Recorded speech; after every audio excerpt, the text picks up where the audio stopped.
The rain had been falling since dusk, not the Okay, kind that comes soft and apologetic, tapping at windows like it knows it isn't we'll get welcome. through this. This was Montana rain in November, hard, cold, and indifferent. I It came don't know. sideways off the I Bitterroot just Range, turned the gravel found roads it. into Whoa, shallow kid, rivers, where'd you and get drove that everything baby? living toward shelter. Is it The hurt? elk were bedded down in Easy, the kid. timber.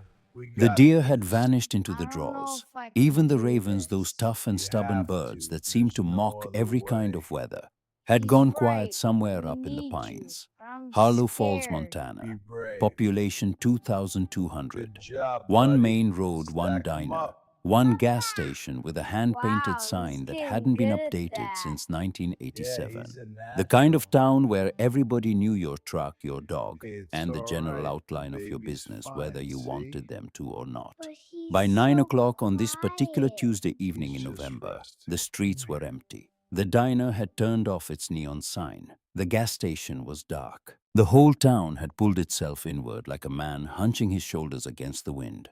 And on the eastern edge of town, on a gravel road called Garrison Lane, two lights burned in the darkness. One was the Iron Road Motorcycle Club. The other was a house 3/4 of a mile away where something had already gone very wrong. Her name was Maisie Calloway, 12 years old. Brown hair cut practical and short because there was no one left at home with the time or the patience for anything longer. Brown eyes that carried a kind of steadiness unusual in someone her age, not the stillness of a child who had never been frightened, but the stillness of one who had learned that showing fear only made certain things worse. She was small for her age, lean in the way kids get when meals are sometimes skipped and nobody makes a point of it. She wore a navy blue hoodie, 2 sizes too large, a pair of jeans with a tear at the left knee, and sneakers that had been good shoes once, maybe 2 years ago. On her back, she wore a small backpack. Inside, a change of clothes for her brother, a half-empty box of animal crackers, a water bottle, and a spiral notebook with a green cover. She had been carrying her brother for the better part of an hour, 40 minutes into what she had planned as a longer walk now with another hour still ahead of her. His name was Danny.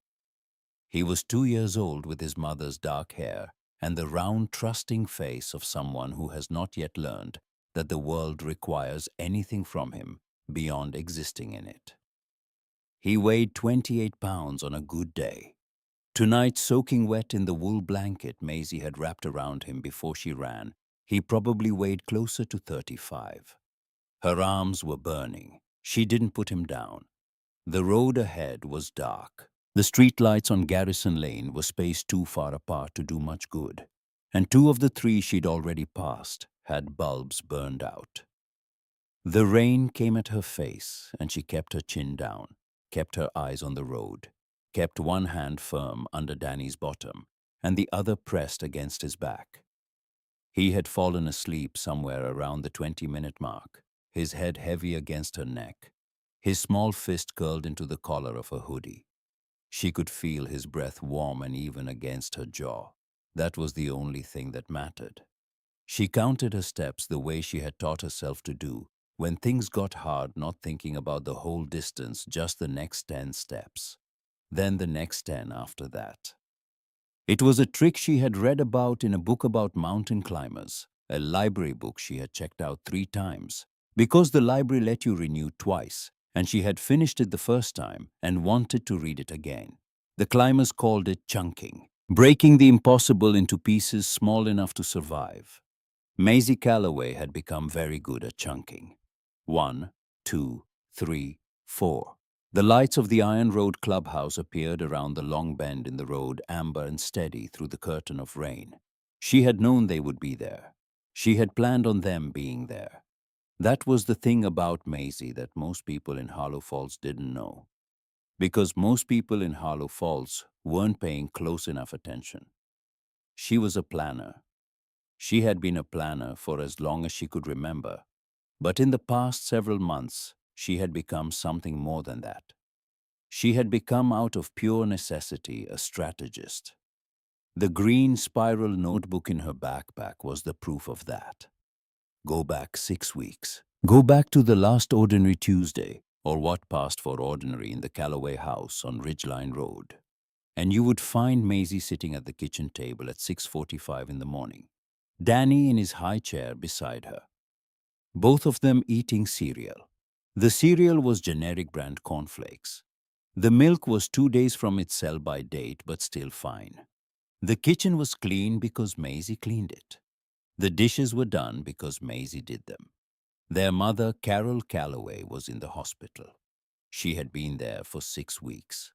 Multiple sclerosis, a diagnosis that had come 18 months earlier, arrived with the particular cruelty of diseases that take things from you slowly, one small ability at a time, so that by the time the full weight of it lands, you've already been grieving for so long that the grief itself has become a kind of background noise. Carol had managed it at first. She had kept working her nursing shift at Mercy General, adapted her routine, leaned on the stubborn practicality that had always been her defining quality. Then the exacerbation came. Severe, sudden, the kind that announced itself with a fall in the hospital parking lot and a 2-day stay in the neurology ward. That had been 6 weeks ago. She was stable now, the doctors said, improving. They said carefully, with the kind of careful that meant they weren't certain yet. Maisie visited when she could, Tuesdays and Saturdays on the county bus that ran twice a day and smelled like diesel and old upholstery. She brought Danny. Her mother always cried a little when she saw them, and then laughed at herself for crying, and then held Danny so long and so tight that Maisie sometimes had to gently remind her that he needed to breathe. Those were good hours. The hours at home were something else. Wade Pruitt had come into their lives 3 years ago. Maisie had been 9. Danny hadn't existed yet. Carol had met Wade at a church potluck, which was, Maisie had always thought, one of the more ironic details of the whole story. He was 41, a heavy equipment operator for a construction company out of Missoula, broad-shouldered and plain-spoken, with big hands and a laugh that filled whatever room he was in. He had been kind to Maisie from the beginning. Not the forced, uncomfortable kind of kindness that some men performed when they were trying to impress a woman with children. The real kind. He had taught her how to change a bicycle tire. He had sat with her through a thunderstorm when she was 10. And Carol was working nights, not making a big deal of it, just sitting there at the kitchen table with hot chocolate and a deck of cards, as if that was the most natural thing in the world. When Danny was born, Wade had been the one pacing in the hospital waiting room. And when the nurse brought him in to meet his son for the first time, Maisie had seen something in his face that she recognized as genuine. She had let herself love him a little. Not all the way. She was too careful for all the way. But a little. The drinking had started 2 winters ago. Not suddenly, nothing about it was sudden. It crept in the way cold does, so gradually that you don't notice until you realize you've been shivering for a long time. A beer after work became 2. 2 became the better part of a 6-pack. The 6-pack migrated from weekends to weeknights. The bottle of whiskey appeared on the counter one Friday, and after that it was always there. Carol had talked to him about it. They had argued quietly in the way adults argue when they're trying to keep things from children who are already fully aware of everything. Maisie had heard those conversations through the wall of her bedroom. She had also heard the silences after, which were often worse. Then Carol got sick. Then Carol got worse. Then Carol went to the hospital. And Wade Pruitt, alone in the house with a grief he didn't have the language for, and a stack of bills he couldn't pay, and a bottle that was always right there on the counter, had slowly become something different from the man who had sat with a 10-year-old girl through a thunderstorm. Maisie watched it happen. She couldn't stop it. But she could prepare for it. The Green Notebook. She had started it in August, 3 months before the night she ran. Page 1, a list of emergency numbers. The Sheriff's Department non-emergency line. The Social Services County Office. The number for Mercy General's main desk. The number for the Iron Road Motorcycle Club. She had found it on a flyer tacked to the bulletin board at the Harlow Falls Laundromat, the same flyer that advertised their annual Thanksgiving toy drive for the county children's shelter. Page 2, an observation log. Wade's patterns, the nights he drank, the nights he didn't.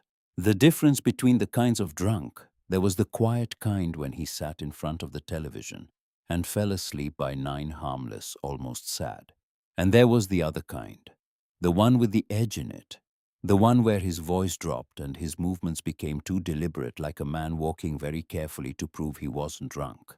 That was the kind that required the protocol. Page 3, the protocol itself. Danny's bag packed and kept under Maisie's bed. 2 changes of clothes, the wool blanket, the water bottle, the animal crackers. Get Danny, get the bag, go out the back door. Cut through the Henderson's backfield. It was faster than the road and less visible from the house. Follow Garrison Lane to Iron Road MC.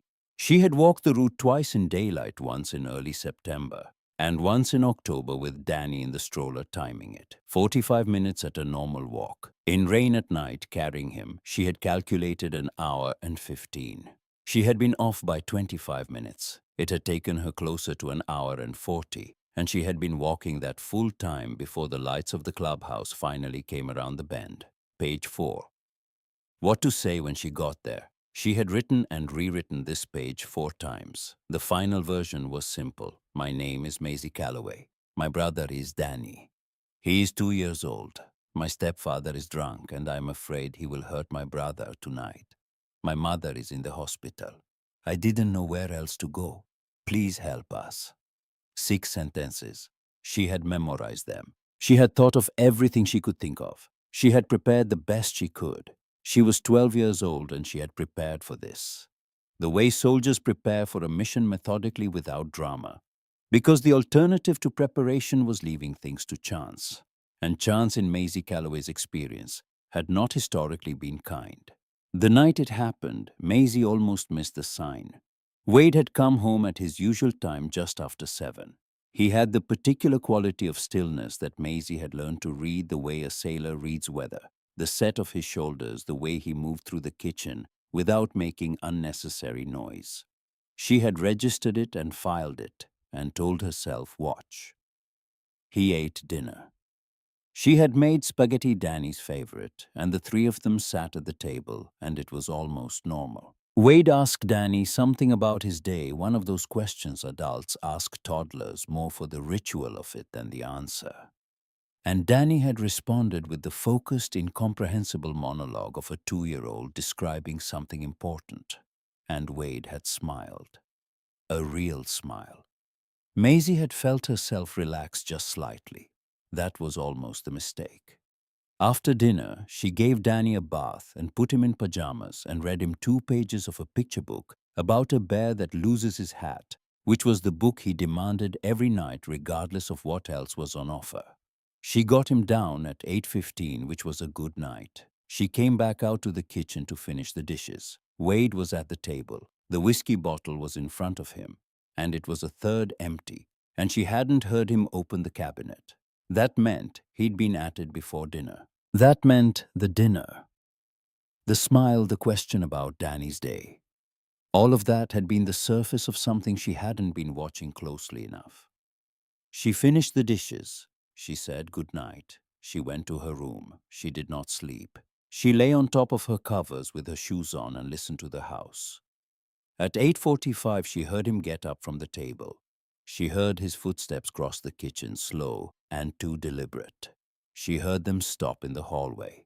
She heard them turn toward Danny's room. She was out of her bed and in the hallway in 4 seconds. Wade was standing in the doorway of Danny's room. The door was open. The nightlight inside cast a soft orange glow across his face. He wasn't moving. He was just standing there looking at the toddler bed in the corner, where Danny slept on his stomach with his face turned toward the wall and one arm hanging off the edge. But it was the way he was standing that stopped Maisie cold. It wasn't the posture of a man checking on a child. It was something else. Something she didn't have a word for, but recognized in the way animals recognize the smell of smoke before they see the fire, before they understand the concept, just the instant wordless knowledge that something is wrong. His eyes were flat, not angry, not drunk sentimental, just flat. Empty in a way she had never seen in him before, and it frightened her more than anything she had witnessed in 2 years of watching this man come apart. She crossed the hallway in 3 steps. She put herself between Wade and the doorway. She said in a voice she kept completely steady, "I've got him. I was just going to check on him." Wade looked at her. The flatness shifted. Something flickered behind his eyes' awareness, or the edge of it, the part that could still register that she was there. He stepped back. He said nothing. He turned and walked back toward the kitchen. Maisie did not wait. She went into Danny's room. She picked him up. He stirred, made a small sound of protest, then settled against her shoulder. She grabbed the bag from under her bed with her free hand, shrugged it onto her back, and went out the back door. It was 8:52 p.m. It was raining hard. She did not look back. She fell once on the path through the Henderson's field. The ground was soft with rain, and she couldn't see the edge of the irrigation ditch until she was already stepping into it. Her right foot went in ankle deep. She lurched forward, and she hit the ground on her knees, and one hand keeping Danny up with the other arm by sheer reflex, absorbing the impact with her wrist and her hip instead. She felt the scrape above her eyebrow where the tall grass had caught her on the way down. Danny startled awake. He made a sharp sound, the precursor to a cry. "Shh," Maisie said. She was already pulling herself up. "Shh, I've got you. You're okay. I've got you." He looked at her face, her wet face in the dark, and in that particular way of very small children who have decided that a specific person represents safety. He made his assessment and accepted it. He put his head back down on her shoulder. She wiped the blood from her eyebrow with the back of her hand, adjusted the bag, and kept walking. She was still walking when she reached the clubhouse, still counting. Still putting one foot in front of the other, with the focused mechanical determination of someone who has decided that stopping is not an option and has removed it from the list of available choices entirely. 1, 2, 3, 4. She stood at the edge of the parking lot and looked at the building. Long, low concrete block and dark timber. A dozen motorcycles in the lot, rain-sheeted and gleaming faintly in the amber light from the windows. A heavy wooden door shut against the November dark. No sign that said anything welcoming. Nothing that said, "Come in." She had prepared for this. She had the 6 sentences. She had rehearsed the knock, 3 medium knocks, not aggressive but not timid either. Purposeful. She had thought through every practical element. What she had not fully prepared for was the feeling of standing there. She was 12 years old in the rain at 9 o'clock at night, about to knock on the door of a motorcycle club, with a sleeping 2-year-old in her arms, and blood drying above her eye, in a town where people who saw these men on the road crossed to the other side of the street. She knew her plan. She believed her plan. She had built her plan on observation and evidence. But standing there in the rain, looking at that door, she felt the full weight of how small she was. She felt it for exactly 5 seconds. Then she thought about Danny. She thought about the way he had looked at her in the field, her wet face in the dark, and decided she was safe. She thought about how he had not cried. She walked across the parking lot. She climbed the 2 steps to the door. She raised her fist. She knocked 3 times, not too loud, not too soft. Inside the Iron Road Motorcycle Club. A Tuesday night in November was going exactly the way most Tuesday nights went. The club was not glamorous. It was built for function. A main room with a bar along the back wall, 4 round tables. A pool table under a hanging light. A television in the corner mounted too high, as televisions always were in places like this. The walls held road maps with routes marked in different colored markers, framed photographs of long rides through mountains and desert and coastline club patches behind glass, and a painted wooden sign above the bar that had been there since the club's founding 31 years ago. Iron in the soul, road in the blood, brothers by choice, wolves by heart. The air smelled like motor oil, leather coffee from a pot that had been sitting too long, and something good that Decker had been making in the back kitchen for the past hour. A big pot of his grandmother's chili, which he made every time the weather turned, because he said it was the only responsible thing to do in cold weather, and nobody had ever argued with him. There were 11 men in the room. Cards were being played at 2 tables. An argument about the NFC standings had been ongoing for 20 minutes between Decker and a man called Royce, who refused to accept that his analysis of the offensive line situation was fundamentally flawed. Three men sat at the bar with drinks, talking in the low, unhurried way of people who have known each other long enough that not every silence requires filling. At the far end of the bar, on the stool he always occupied when he wasn't at the table in the back, sat Leland Gravel. He was 58 years old, and he looked it in the way that certain men look their age, not diminished by it, but marked by it honestly. His hair was iron gray, cut short, the same way it had been for 30 years. His face was weathered in the particular way of men who have spent decades outdoors in weather on motorcycles, the kind of weathering that comes not from neglect but from exposure, from choosing a life conducted largely in the open air, regardless of what the air was doing. He was not a large man by the measures of the room. Several of the others topped him in height and breadth, but he occupied space the way certain objects do, with a density that made him seem larger than his actual dimensions. His forearms rested on the bar. In front of him, a mug of black coffee, a maintenance schedule for the club's spring run that he'd been working through for the past 40 minutes, and a pen that had been clicking in his right hand with the slow rhythm of a man thinking through something more than logistics. He was the club's president. He had been for 14 years. Before that, he had been road captain for 8.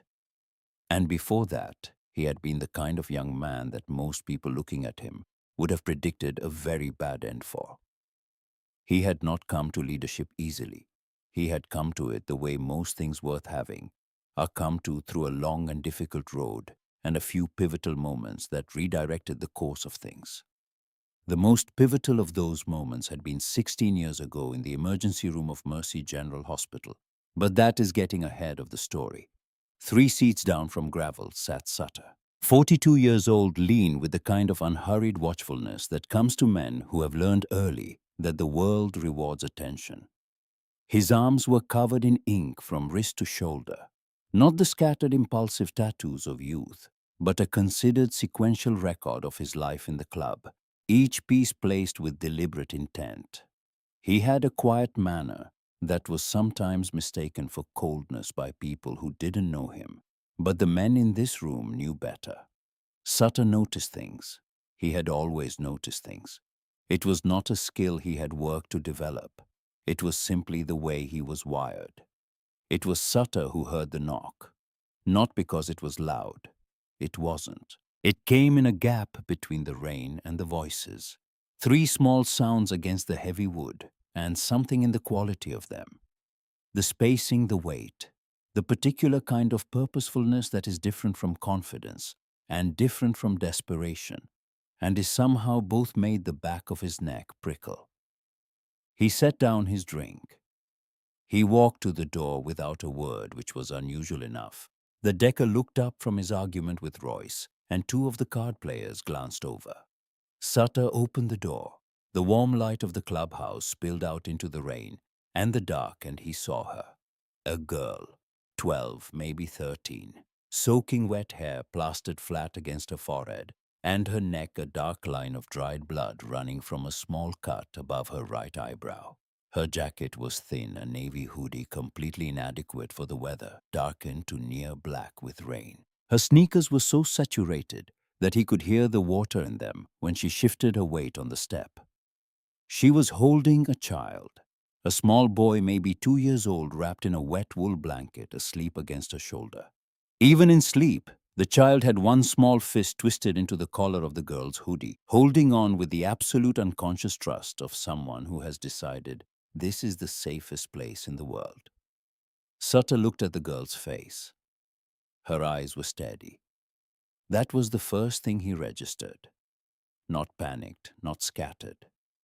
Steady in the way that people's eyes get when they have been frightened for a long time and have made their peace with it because they did not have the luxury of falling apart. She had been prepared for this moment. He could see it in the way she stood, tired, soaked, bleeding slightly above one eye, but positioned purposeful, as if she had rehearsed this 100 times. She swallowed once, and then, in a voice that was quiet and clear, and had been carefully controlled to prevent the exhaustion behind it from showing through, she said, "Please, can you hide my brother? He's going to hurt him tonight. I didn't know where else to go." For 3 full seconds, Sutter stood completely still. Then he stepped back and opened the door wide. "Get inside," he said. "Both of you, right now." The room went quiet in the way that rooms do only when something passes through them that shifts the fundamental quality of the air. It didn't happen all at once. It moved through the space the way a sound moves through water. First the men nearest the door, then the ones at the bar, then the card players, the football arguers, everyone. Conversation stopped mid-sentence. Cards were set face down on the tables. The NFC argument dissolved without resolution and without either party noticing. Royce set down his beer and did not pick it up again. The girl stood in the middle of the room, and every man in it found himself instinctively, without discussion, speaking in a lower register. She looked around the space with those steady eyes, taking it in, assessing it the way someone does when they have walked into an unfamiliar situation that they had prepared for only in the abstract. She had planned to come here. She had expected the bikes, the maps, the rough edges, the faces of men who looked like they had not lived easy lives. She had prepared for all of it. But preparation and reality are always slightly different, and for just a moment, in the warmth and the light and the reality of where she was, something in her face flickered.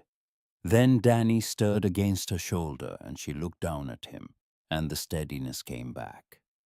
Gravel had stood up from his stool the moment Sutter opened the door. He had crossed the room without hurrying, but without pausing, either moving through the space with the particular authority of a man who has been responsible for a room for a long time and knows how to read it.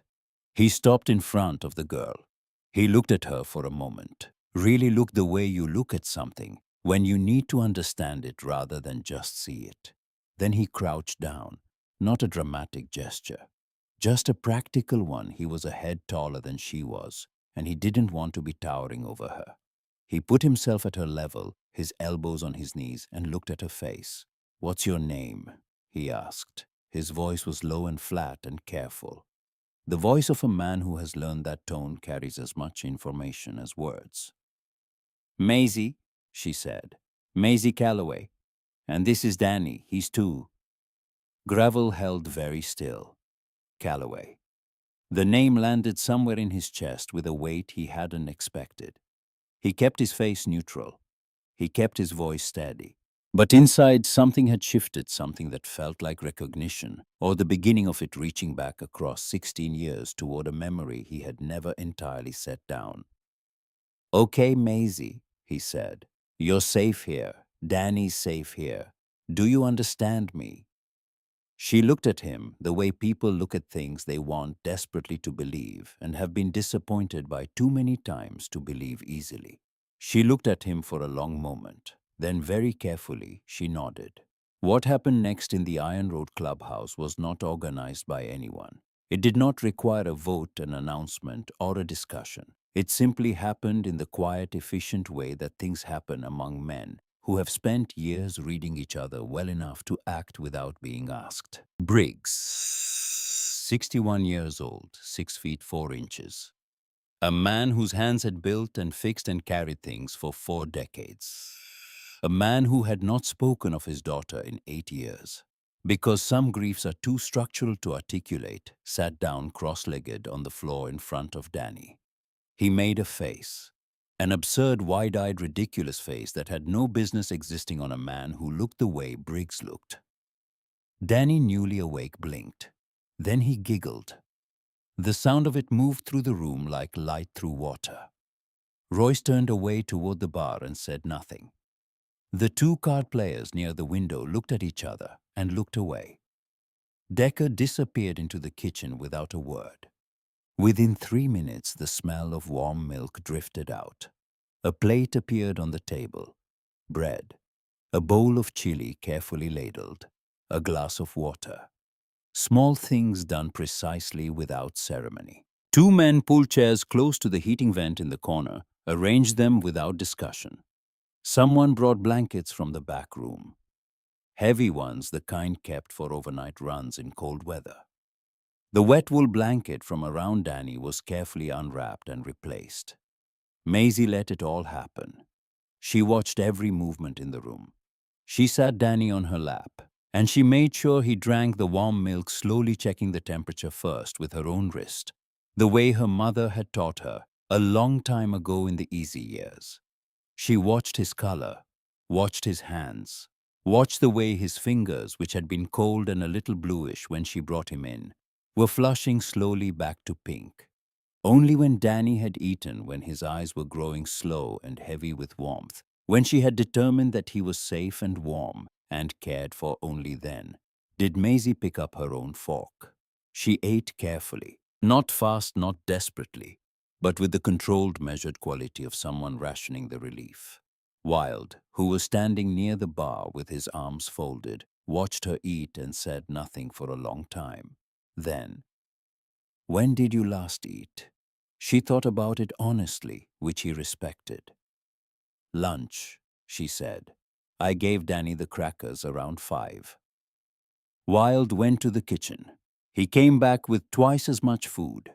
Later, when Danny was asleep on a bed that Briggs and 2 others had assembled in the back room, cushions from the couch, 2 folded blankets as a mattress, another as a cover.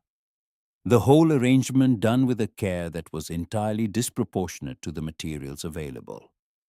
Gravel sat across from Maisie at the table, and he listened. She told him everything. She told him about her mother's illness, about the 18 months of slow decline, and the hospitalization 6 weeks ago. She told him about Wade, not as a villain, but as a man she had watched come apart piece by piece, a man who had once been good, a man who had been defeated by debt and grief and a bottle that was always within reach. She told him about the notebook. She told him about the protocol, the bag under the bed, the route she had mapped and walked twice in daylight. She told him about tonight, about the dinner that had seemed almost normal, about the 8:45 moment in the hallway, about the quality of Wade's eyes in the orange glow of the nightlight. "I've seen him drunk a lot of different ways," she said. Tonight was different. Gravel nodded slowly. She reached into her backpack and set the green notebook on the table in front of him. She had opened it to page 3, the protocol. He looked at it for a long moment. The careful handwriting, the mapped route, the bag contents, the phone numbers. Then he turned to page 1, then page 2. He read through the whole thing slowly without speaking. When he set it down, something had changed in his face. It wasn't pity. Maisie would have recognized pity, and she would have resented it. It was something else, something closer to recognition. He looked at this 12-year-old girl who had spent 3 months quietly building a plan to protect her 2-year-old brother, who had walked the better part of 2 miles in a November storm with that brother in her arms, who had bled slightly above one eye, and had not once in the 45 minutes she had been in this room cried or complained or faltered in any meaningful way. "Are you a good man or a bad man?" she asked. It was direct, no preamble. She said it the way she did most things, simply without performance, because she needed to know, and asking was the fastest way to find out. Gravel sat with the question for a moment. He looked around the room. At Sutter, still near the door, arms crossed, watching the back room where Danny slept. At Briggs, who had quietly positioned himself near the hallway, as if he had appointed himself a one-man perimeter without being asked. At Decker, standing in the kitchen doorway for once in his life, completely silent. At Royce, still at the bar, his back to the room, his shoulders carrying something he wasn't putting into words. At 11 men who had, without a single word of discussion, restructured their entire evening around 2 children they had never met. Then he looked back at Maisie. "I'm trying to be," he said. She held his gaze for a moment, measured it, considered it with those steady, serious eyes. Then she nodded once. "Okay," she said. "That's enough." Gravel stood up from the table and walked to the back of the room. The men gathered not called, not summoned, just drawn in the way they always were when something needed doing. They stood in a loose half circle, voices low, and the conversation that followed was brief because it didn't require much discussion. They all knew what needed to happen. They all knew they were going to do it. Wilde stepped away to make the first call. Two men put on their rain gear and headed for the parking lot. Gravel reached for his phone and found the number for Mercy General's night desk. The rain outside had not let up. It was still cold, still relentless, still coming sideways off the mountains. But inside the Iron Road clubhouse, something had settled the particular quality of air in a room where a decision has been made, and the people making it have no doubt about it. Maisie sat at the table and watched. She had come here with 6 memorized sentences and a green notebook and a plan she had built alone over 3 months in the dark. She had walked the full distance in a Montana storm, and she had knocked on a door she wasn't sure would open. It had opened. She looked across the room at the hallway that led to the back room, where Danny was sleeping warm, dry, fed safe. She folded her hands in her lap. For the first time in a very long time, they were not shaking. The clubhouse had changed. Not in any physical way, the maps were still on the walls. The pool table still sat under its hanging light. The sign above the bar still said what it had always said. But the quality of the air inside it had shifted in the way air shifts in a room when something true has entered it. Something unplanned and unasked for and entirely real. 11 men moved differently now. They spoke more quietly. They gave the hallway a wider berth, as if the sleeping child at the end of it had drawn an invisible radius around itself that everyone understood without being told. The card game had not resumed. The football argument was genuinely over, neither Decker nor Royce able to locate any interest in it anymore. Maisie sat at the table. She had eaten everything on her plate and then sat with her hands folded and her eyes moving around the room in that steady cataloging way of hers, watching the men as they watched her, neither of them pretending otherwise. There was no performance in it on either side. She was assessing the situation the way she always assessed situations, systematically without sentiment, looking for what was real rather than what she hoped for. What she saw was this 11 men who had, without instruction or discussion, organized themselves around 2 children they had known for less than an hour. One near the door, one near the hallway, 2 in the kitchen. The others distributed through the main room in positions that she realized were not accidental. They had formed a perimeter. They hadn't been asked to. They hadn't talked about it. They had simply done it the way bodies of water find their level naturally, completely, as if there had never been another possibility. She thought about page 2 of the green notebook, her observation log, the entry from a Wednesday afternoon in late September, when she had been walking Danny in his stroller along Garrison Lane and had seen 2 of these men she didn't know their names. Then step between a drunk outside the gas station and a woman trying to get to her car. No drama, no confrontation drawn out for show. Just 2 large bodies moving into a space that needed filling until the woman was in her car and the car was gone. She had written in the notebook afterward, they put themselves between. That's the thing. They don't wait to be asked. She had been right.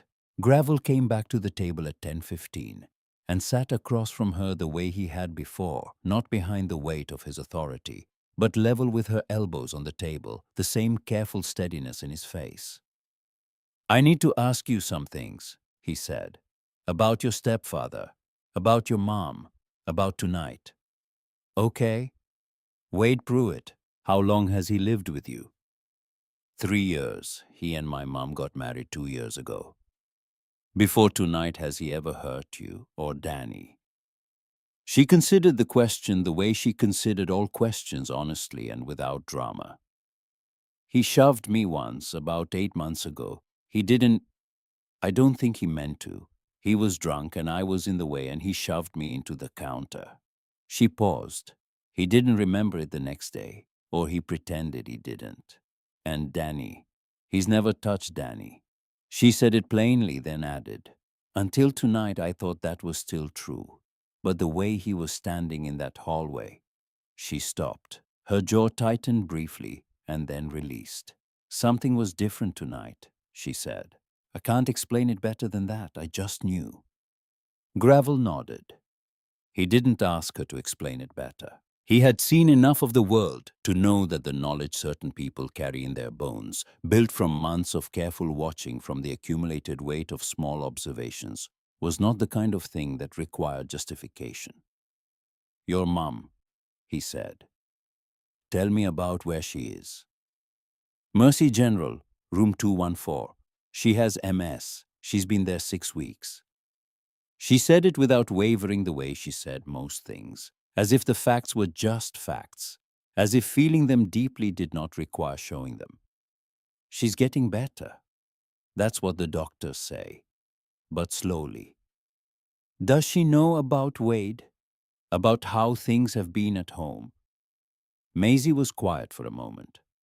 I don't tell her everything, she said. She can't do anything from there, and it makes her scared.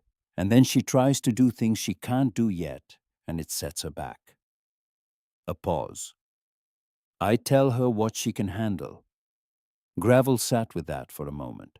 He thought about what it meant, this 12-year-old girl managing the information her hospitalized mother received, calibrating it, protecting her from the things that would hurt without helping. He thought about the weight of that particular kind of carefulness, and how long she must have been carrying it. Does anyone else know? He asked. Teachers, neighbors, anyone in town? Mrs. Aldrich next door knows Mom is in the hospital. She checks in sometimes. A beat. Nobody knows about Wade. Why not? The question was direct. She answered it the same way. Because the last time a kid in my school told a teacher about something like this, the family got split up, and the kid ended up in a foster home 3 counties over for 8 months. She met his eyes. I needed to keep Danny with me. I couldn't risk it until I had a plan. Gravel looked at her for a long moment. He didn't say anything right away. What he was thinking was this, that the child sitting across from him had, at 12 years old, done a more sophisticated risk analysis than most adults he knew were capable of. That she had identified the danger, mapped the variables, evaluated the institutional responses available to her, found them wanting, and built an alternative structure from scratch. That she had done all of this alone in secret over 3 months, while also managing a household, caring for a toddler, keeping her grades at the level required to avoid attention, and visiting her mother in the hospital twice a week. What he said was, "You made the right call coming here."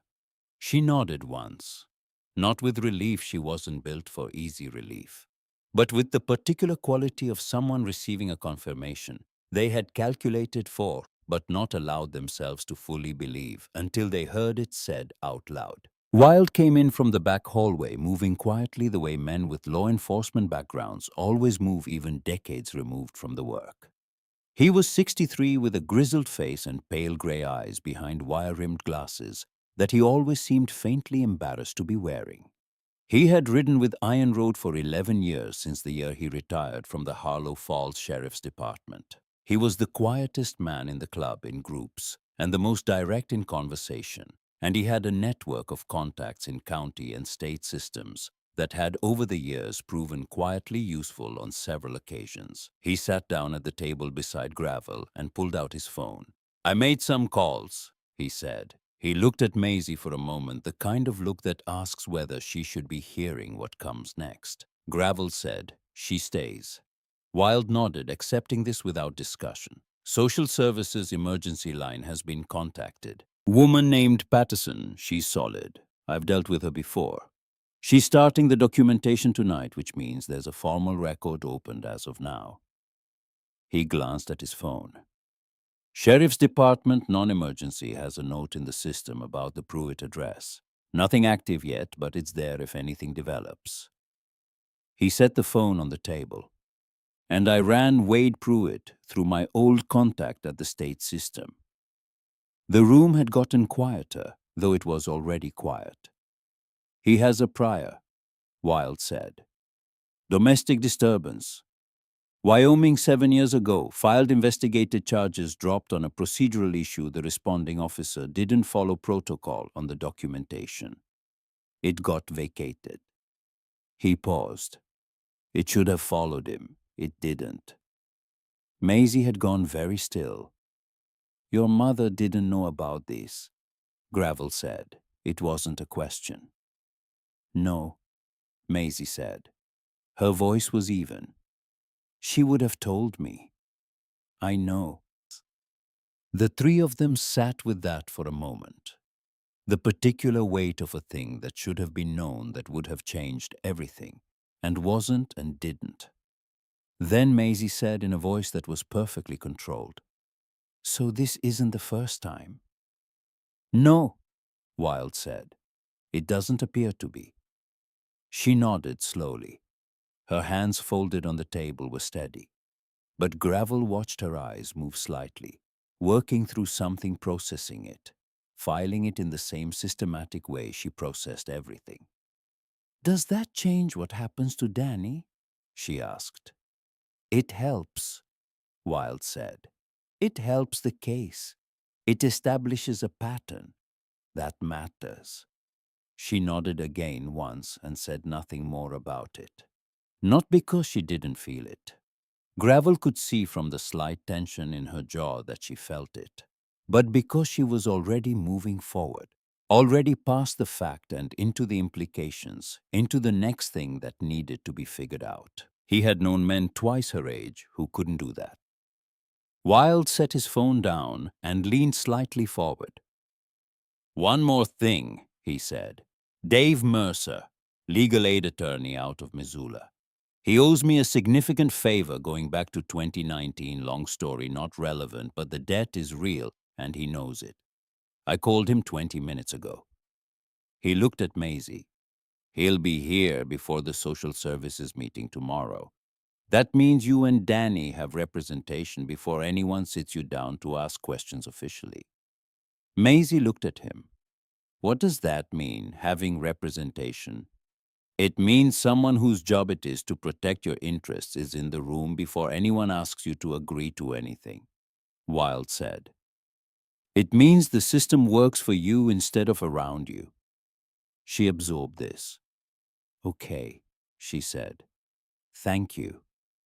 At 11:15, Gravel put on his rain gear.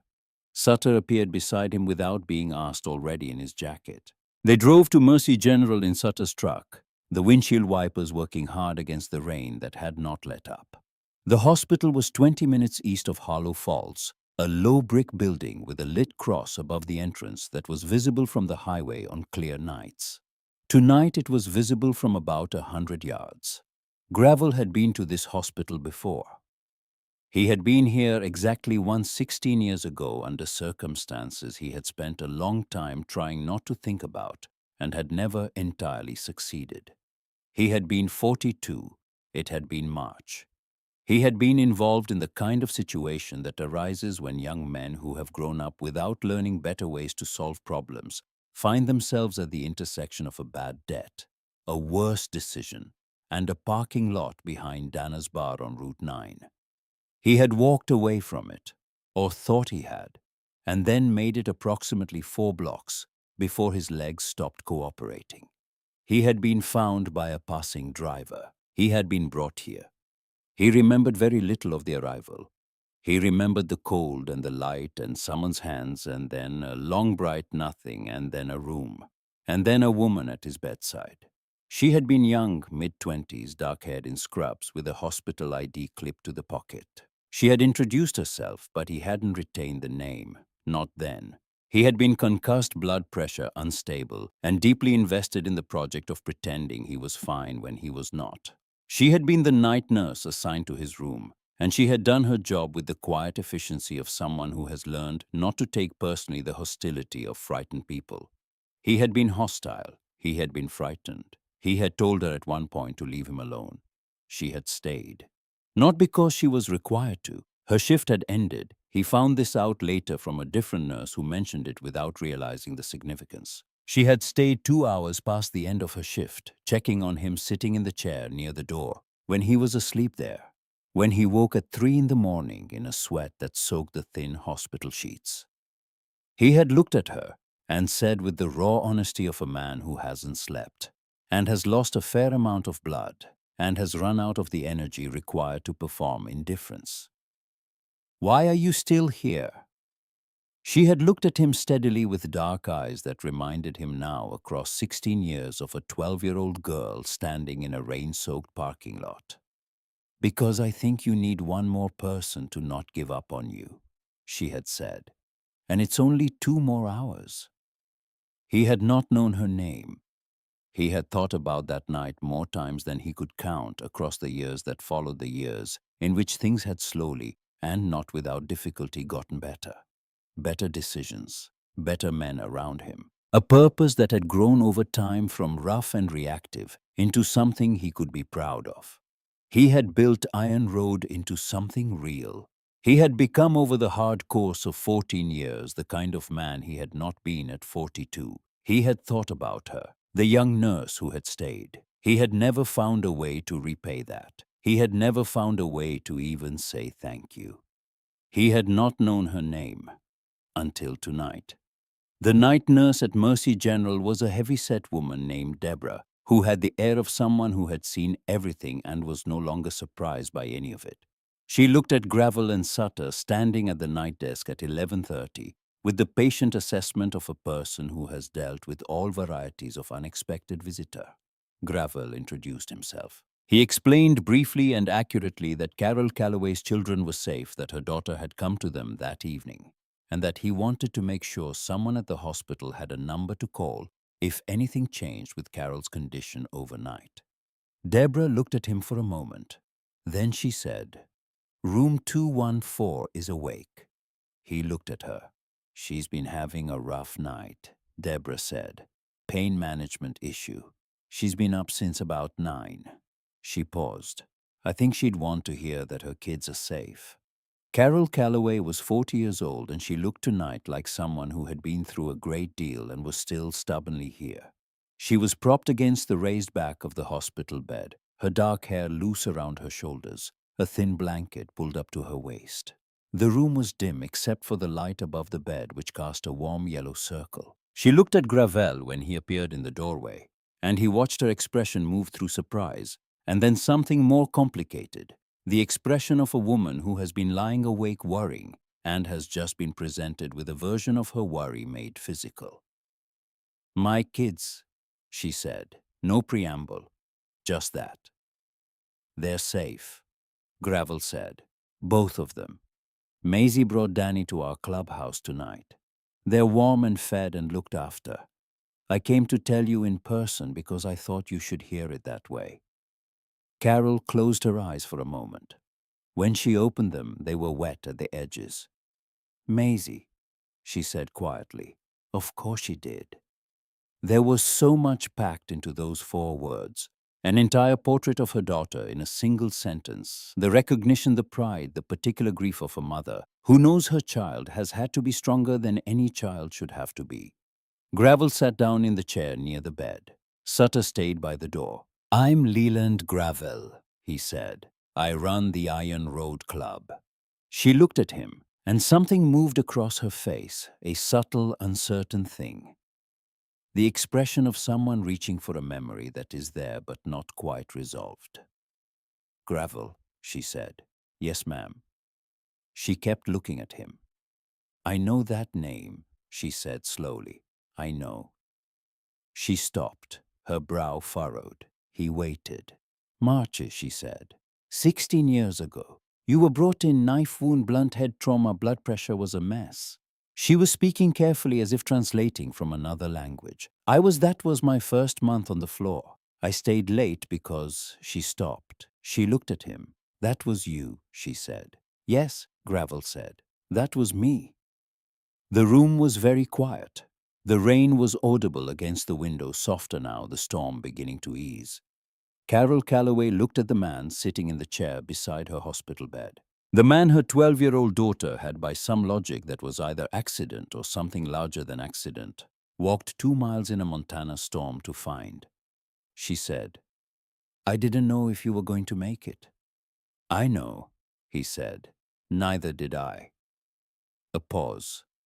I never knew your name, he said. After.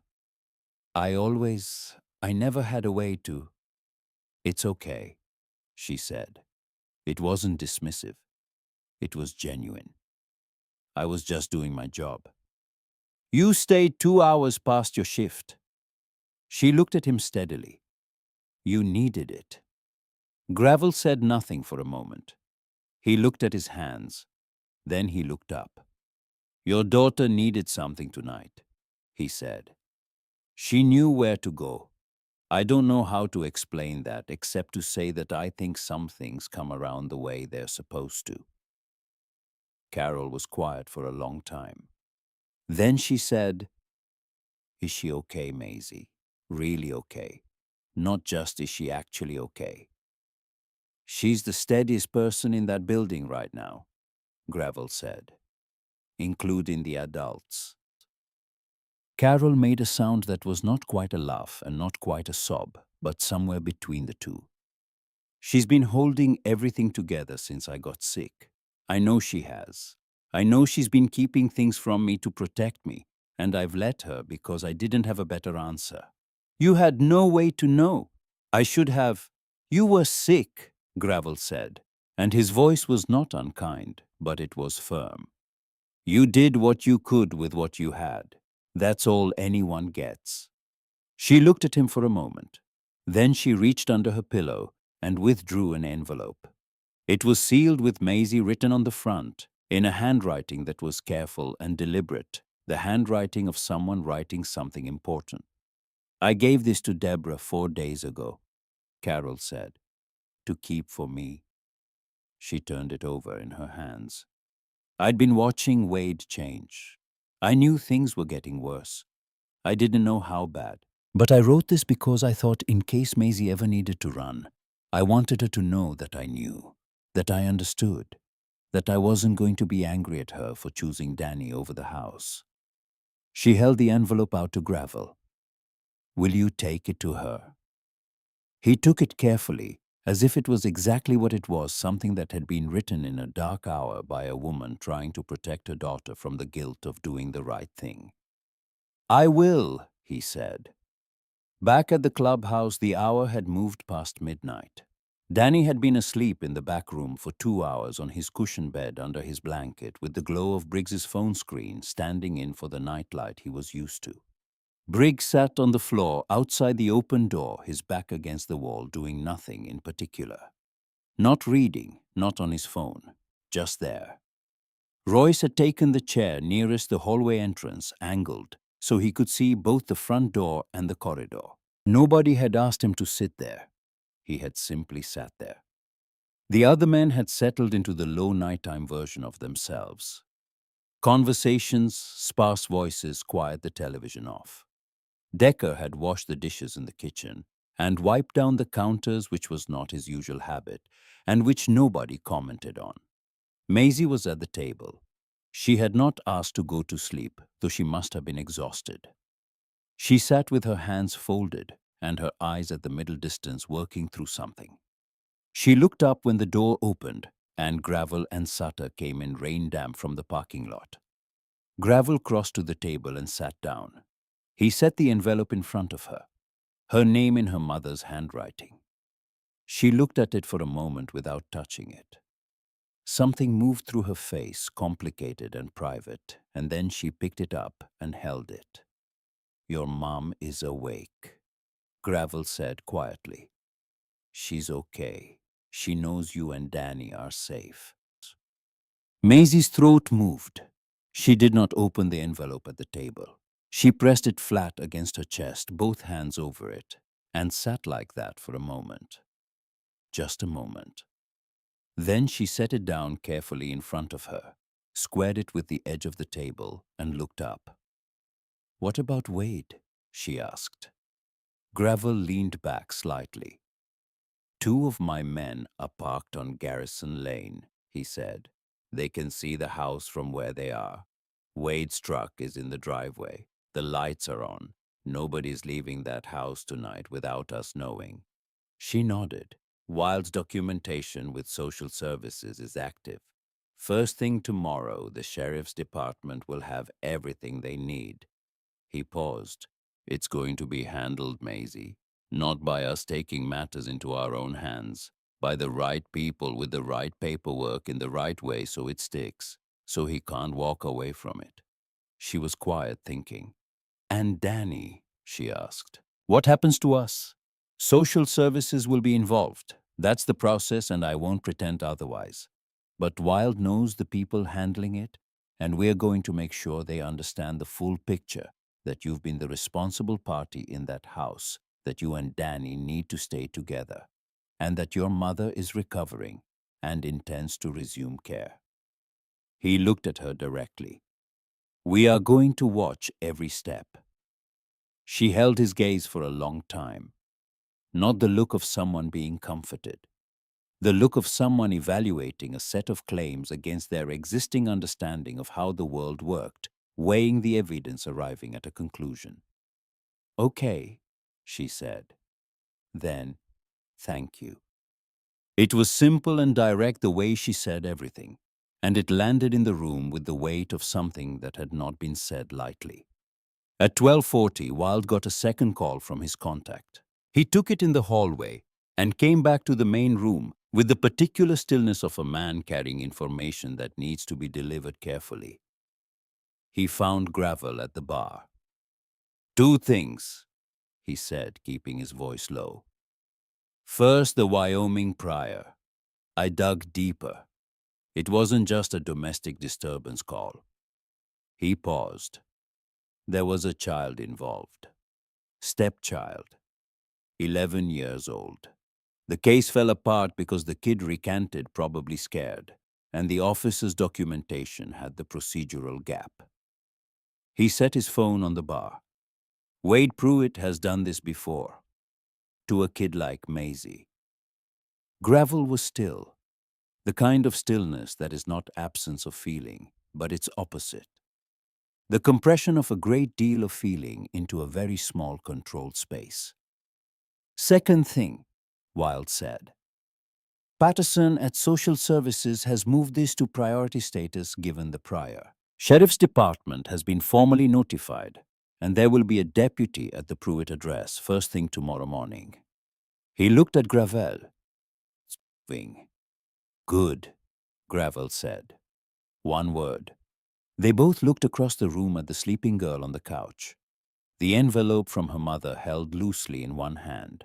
She had not been asleep for more than 10 minutes before her body had made its claim and pulled her under.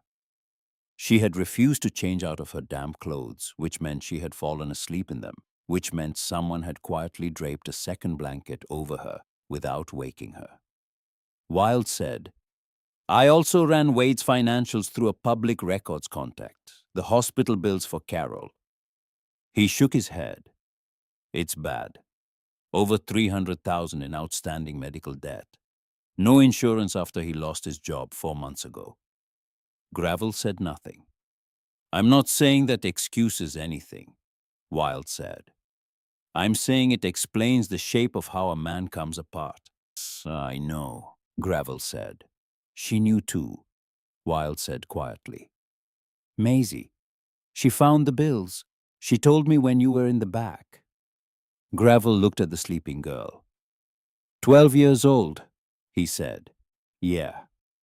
Sutter was near the door, arms crossed, when Gravel came to stand beside him a little later. You knew the mother, Sutter said. It wasn't a question. He had seen it on Gravel's face when the name was said. 16 years ago, Gravel said. Mercy General. I didn't know her name until tonight. Sutter was quiet for a moment, absorbing this. And the daughter walks in here tonight, he said. Yeah. You think about that? Gravel was quiet for a moment. I think about the nurse who stayed 2 hours past her shift for a man who told her to leave. He looked at the sleeping girl on the couch. And I think about what that man built after. And I think about her daughter walking 2 miles in a November storm to find the door that woman's son of a gun patient built. He paused. Yeah, I think about that. The rain outside had finally truly begun to ease. It was still there, they could hear it, but the sidewise ferocity of it had softened into something more ordinary. The mountains were doing whatever the mountains always did, indifferent and vast and old. Inside the clubhouse was warm. At 2 in the morning, a brief message came through from the two men parked on Garrison Lane. Wade Pruitt had turned off the lights in the house at 1:15. His truck had not moved. Nothing had moved. They would stay until morning. Gravel read the message and pocketed his phone and went back to his chair near the door. He sat there in the low lamplight with his cold coffee and looked at the sleeping girl on the couch. He thought about a November night, and 3 knocks on a heavy wooden door, and a girl standing in the rain with her brother in her arms, blood dried above her eye feet, soaked through the last edge of hope in her voice, asking for something that the world had not reliably provided her. He thought about the green notebook, the 6 sentences, the route mapped twice in daylight. He thought about what it meant that she had come here, that she had watched and assessed and calculated and chosen this door, these men. He thought about Carol staying past her shift, about what gets planted in the dark and what it grows into. The clubhouse that had been loud and ordinary at the beginning of the evening was now quiet as a church, and every man in it in his own way, in whatever quiet private corner of himself, he kept the things that were true and unperformable, knew why he was still there. Not because anyone had asked, because something had knocked on the door, and it had been real. And that was enough. Morning came the way it always does after a hard night. Not gently, not dramatically, just steadily. Grey light first seeping in around the edges of the clubhouse windows, turning the amber warmth of the lamps into something softer and more honest. Then the particular quiet of a room in which people have been awake too long, and the body's insistence on rest has finally won out over the will to stay vigilant. The rain had stopped sometime before 4. Harlow Falls woke to cold air and wet streets, and a sky the color of old pewter. The mountains to the west showing their lower ridges through the clearing cloud. The town looked the way small Montana towns always look after a November storm, scrubbed clean, and a little raw, like something that has been through something and is still deciding how it feels about it. Inside the Iron Road clubhouse, the first sound was small. A toddler awake in a back room, making the exploratory sounds of a 2-year-old assessing his surroundings and finding them unfamiliar, but not yet alarming. Briggs heard it through the open door. He had been sitting against the hallway wall for the better part of 4 hours, not sleeping, not entirely awake either, in the particular suspended state of a man keeping watch. He was 61 years old, and his back would remind him of this night for the better part of a week, but he had not moved from that position once. He unfolded himself from the floor and looked into the back room. Danny was sitting up on his cushion bed, the blanket pooled around his waist, looking around the room with wide brown eyes. He saw Briggs in the doorway. He considered him with the thorough, unself-conscious appraisal of someone who has not yet learned that staring is impolite. Briggs, 6 feet 4 inches, built like a man who had spent a lifetime doing physical work with a face that had not been called soft by anyone in recent memory, looked back at the boy. Danny pointed at him. "Bear," he said. Briggs looked at the child for a moment. He had not been called Bear. He had not been called anything by this child. The boy had simply looked at him and arrived at a conclusion the way small children do, directly without overthinking, with a confidence in their own perception that adults spend decades trying to recover. Something moved across Briggs' face that the other men in the club, had any of them been there to see, it would not have recognized because they had never seen it before. It was not the fierce guarded expression he wore in public. It was not the careful blankness he used when conversations got too close to things he didn't discuss. It was something older and quieter from a part of him he had kept very still for 8 years since the accident on Route 12 that had taken his daughter 2 weeks before her 7th birthday. He crossed the room, sat down on the floor next to Danny's cushion bed, and held out one large hand. Danny grabbed his index finger with both small hands and held on. Bear, Danny said again with satisfaction, as if confirming a finding. Yeah, Briggs said. His voice was rough at the edges. Okay. Maisie woke at 6:50. The transition was immediate, no gradual surfacing, no disorientation. Her eyes opened and she was awake fully, the way people are who have trained themselves out of the luxury of slow waking. Because slow waking is something you can only afford when the first moments of the day are safe. She sat up on the couch. She looked around the room. She took inventory. Gravel was in his chair near the door, awake, coffee in hand. Sutter was at the bar. Royce was at the table nearest the hallway, arms folded, chin on his chest, but eyes opening when she moved. Two other men she recognized from the night before were talking quietly near the kitchen. The room smelled like fresh coffee and something being cooked, eggs, she thought. The sound of a pan. Danny. She was on her feet before the thought was fully formed. Gravel looked up. He's in the back, he said. With Briggs, he's fine. She crossed the hallway in 4 steps and looked into the back room. Danny was sitting in Briggs's lap, both of them on the floor, engaged in what appeared to be a serious and mutually satisfying examination of Briggs's watchband. Danny was narrating this activity in his own particular language, half words and half something else, and Briggs was listening with the focused attention of a man for whom this was the most important conversation currently happening in the world. Danny looked up when Maisie appeared in the doorway. "Sissy," he said. "Hey, bud." He reached for her. She crossed the room and crouched down and took him from Briggs's lap, and he wrapped his arms around her neck, and she pressed her face briefly into his hair and breathed. He smelled like sleep, and the faint, clean smell of the wool blanket.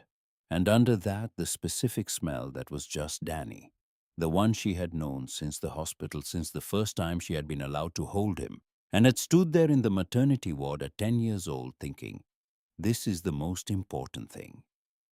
She pulled back and looked at him, checked his face, his color, his eyes, all of it automatic, all of it done in 3 seconds. He looked fine.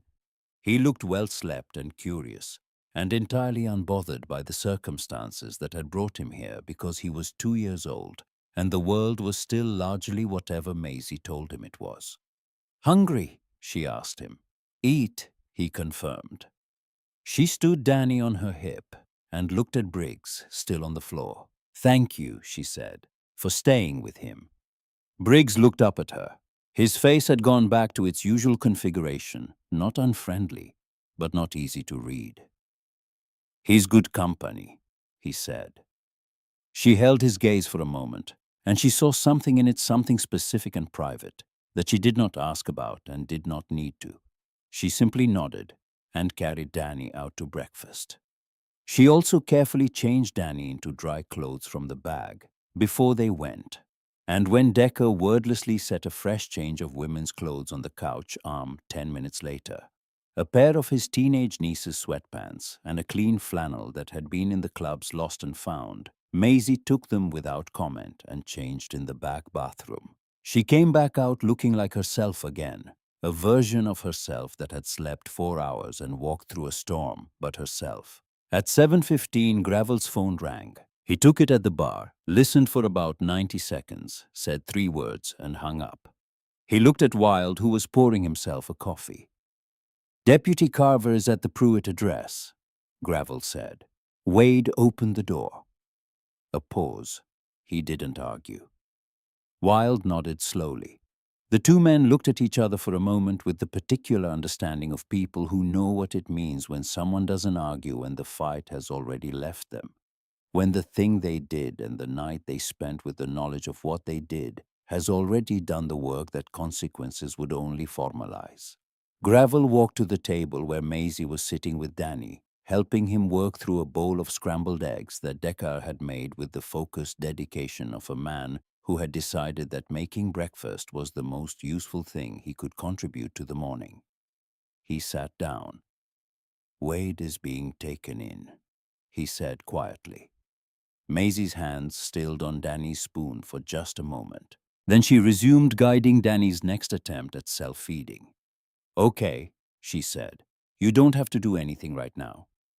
Patterson from Social Services will be here in about an hour. Dave Mercer, the attorney I told you about, will be here before she is. Maisie nodded. She wiped Danny's chin with the corner of a napkin. Can I ask you something? She said. Yes. She looked up at him. When they take him in, what happens to him? I don't mean legally. I mean, she stopped organizing it. He lost his job. He has all that debt. He's been drinking for 2 years and nobody helped him either. I'm not saying what he did was okay. I'm saying those things are also true. Gravel looked at her for a long moment. He had not expected this question. He had expected fear or relief or the practical logistics of what came next for her and Danny. He had not expected a 12-year-old girl the morning after fleeing her home in the rain to sit across from him and ask about the welfare of the man she had fled from. There are programs, he said carefully. If he cooperates with the process, and that's on him, there are options for the debt for the drinking. Whether he takes them is his choice to make. Maisie considered this.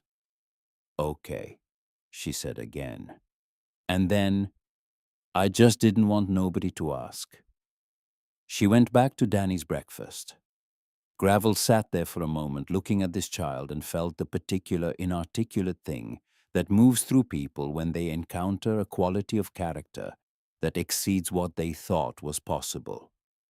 Wade Pruitt did not look like a man who had done violence or nearly done it or thought about doing it. He looked like what he was, a 44-year-old man who had not slept, who had spent a night alone in a kitchen with the full weight of what he had nearly done and had not been able to put it down or drink it away because sometime around midnight he had poured what was left of the bottle down the sink. Not out of reform, not out of any kind of conversion, just because, standing there at the sink in the middle of the night, he had finally been unable to maintain the useful fiction that it was helping. Deputy Carver was 28 years old and professional about it, which Wade appreciated. He didn't grandstand. He explained what was happening, gave Wade time to find his jacket, and waited. Wade came out of the house in the gray morning light and stopped at the bottom of the porch steps. There was a truck parked down the street. 2 men in it. They had been there, he was fairly certain, all night.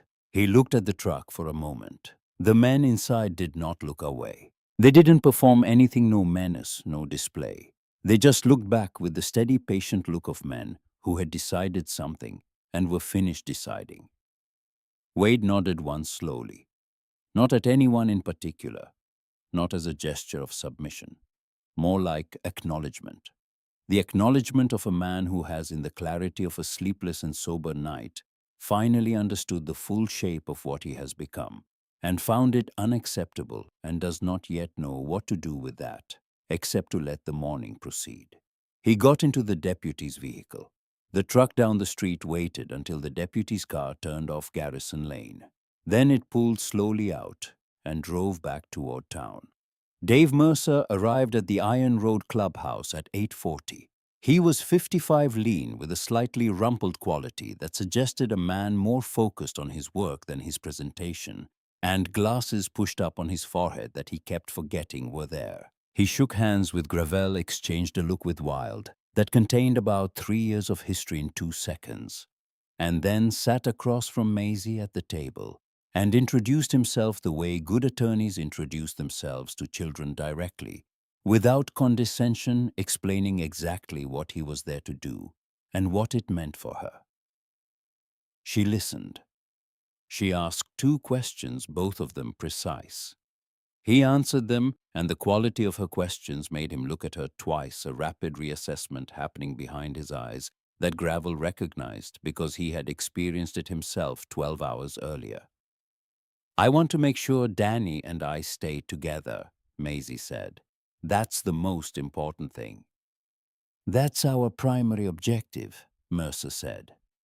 Given your mother's condition and anticipated recovery trajectory, we're looking at a temporary placement situation, not a permanent severance.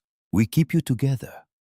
We maintain your connection to your mother, and we document everything. So the path back to your family unit is as clear and fast as possible. How long? She asked. I can't give you a number yet, but I can tell you that your mother is already engaged with the process. She spoke with Patterson this morning at 7, and she is unambiguous about her intentions. He looked at Maisie steadily. She wants you home. She's fighting for that. You're both fighting for the same thing from different ends. Something shifted in Maisie's face. Small but real, the particular shift of someone who has been carrying a weight alone and has just been told credibly that someone else is carrying their end of it. She straightened slightly. Okay, she said. Tell me what I need to do. The meeting with Patterson happened at 10 o'clock. Eleanor Patterson was 50 with reading glasses on a chain around her neck, and the air of someone who had been in her profession long enough to have stopped being surprised, and to have retained, despite that, the genuine quality of attention that distinguished people who were good at their work from people who were just doing it. She sat across from Maisie at the table in the back room, Danny asleep again on his cushioned bed nearby, Mercer at Maisie's side. Gravel in the hallway within earshot at Maisie's specific request. The conversation took 40 minutes. Maisie answered every question accurately and completely, including the ones about the incidents she had kept from her mother, including the shove 8 months ago, including the pattern of escalation she had documented in the green notebook, which she placed on the table in front of Patterson, with the same quiet deliberateness with which she had placed it in front of Gravel the night before. Patterson looked through the notebook for a long time. When she looked up, her expression was the careful, controlled expression of a professional who has seen hard things and does not allow herself to show everything she feels about them in the room. This is thorough, she said. I didn't want there to be any gaps, Maisie said. Patterson looked at her over the reading glasses. There aren't, she said. The placement that was arranged before noon was a foster home in Dillon, 40 minutes south on Route 91, a family named Hargrove, who had been fostering for 11 years and who had, according to Patterson, never once separated siblings. You'll have your own room, Patterson told Maisie. Danny will be in a room connected to yours. Maisie asked, Can people visit? Patterson glanced at Gravel still in the hallway. Within the guidelines, she said. Yes. The hour before Maisie and Danny left was quiet. Not uncomfortable, not a heavy with goodbye in the dramatic sense. Just quiet with the quality of a room in which something real has happened, and the people in it are in the process of deciding how to carry it. Decker made lunch. He made too much, as he always did, and set it on the table without announcement. Men drifted over and ate, and Maisie sat with Danny in her lap and fed him small pieces of bread and cheese and looked around the room with the steady cataloging look that was so particularly hers. She looked at each of them, not sentimentally, not with performance, just looked the way she looked at everything, as if building an accurate record, as if wanting to make sure she had it right. Sutter caught her eye at one point, and she held his gaze for a moment. He nodded slightly. She nodded back. An exchange with no words required between two people who communicated most naturally without them. Royce, who had been at the near table all morning without making much noise, refilled Danny's cup of milk without being asked and returned to his seat without comment. Maisie watched him do it. She did not say anything, but she noted it. Briggs came and sat next to her at the table and did not say anything for several minutes. Then he said, Danny called me Bear this morning. I know, Maisie said. I heard him. A pause. Is that all right? He asked. She looked at him, at this large, quiet, guarded man who had sat on a floor outside her brother's door for 4 hours in the middle of the night. Yeah, she said. That's all right. Briggs nodded. He reached into the pocket of his jacket and placed something on the table. A small thing. A carved wooden bear, maybe 3 inches tall, smooth from handling, clearly old. He had carried it a long time. The wood was pale and wand-shaped with a simple, honest skill. Not ornate, just true to its form. The kind of thing a man makes when he is making something for someone he loves. He can have it, Briggs said, if he wants it. Maisie picked it up carefully. She turned it over in her hands. You made this? She asked. Long time ago, he said. She set it carefully in front of Danny. He grabbed it immediately, looked at it, looked at Briggs. Bear, Danny said with the satisfied confidence of a boy who has been proven right twice in one morning. That one's yours, buddy, Briggs said. His voice was steady. His hands on the table were not quite. Just before noon, Gravel asked Maisie to come with him for a moment. He led her to the small office at the far end of the clubhouse, a room not much larger than a closet with a desk. 2 chairs, a filing cabinet, and a window that looked out over the back lot. He sat in one chair. She sat in the other. He put Carol's envelope on the desk between them. She had carried it all morning, the envelope from her mother. She had not yet opened it. He said, Your mother asked me something last night. She asked me to tell you something that she wasn't sure she'd said clearly enough. He looked at the envelope and then at Maisie. She said she knew, that she's known things were bad at home, that she's been watching Wade change and she didn't act fast enough, and she knows that and she's carrying it. He paused. She wanted me to tell you that what you did last night running, bringing Danny here, that was exactly right. That she would have done the same thing. That there's nothing to feel guilty about. Maisie was very still. I don't feel guilty, she said. Okay. A beat. I feel like I should have acted sooner, she said. I kept thinking it might get better. I kept thinking if I could just manage it a little longer. She stopped. Her jaw tightened. Danny almost got hurt because I waited. Danny didn't get hurt, Gravel said. Because you moved when you needed to move. Not before, not after. When it was necessary. He looked at her steadily. You can spend a long time arguing with the timing of things. I've done it myself. It doesn't change the outcome and it costs you something you need. She looked at him. What does it cost? She asked. Not challenging, genuinely asking. It cost you the ability to see clearly what you actually did, he said. Which was you built a plan, you executed it. You kept your brother safe and you asked for help at exactly the right moment from, it turns out, exactly the right people. He paused. That's not a story about what you should have done differently. That's a story about a 12-year-old who did something remarkable. She held his gaze for a long time. Then she picked up the envelope. She opened it carefully, the way she did things without tearing or rushing. She unfolded the single page inside and read it. And Gravel looked at the window and gave her the privacy of the moment. He didn't see her expression change because he wasn't looking, but he heard after a moment a single slow breath that was different from the ones before it, deeper, more complete, the sound of something that has been held for a very long time being at last partially released. When she refolded the letter and placed it back in the envelope, her face was composed, but her eyes were red at the edges. She says the same things you said, Maisie told him. She's a smart woman, Gravel said. A pause. She also says. Maisie stopped, looked at the envelope in her hands.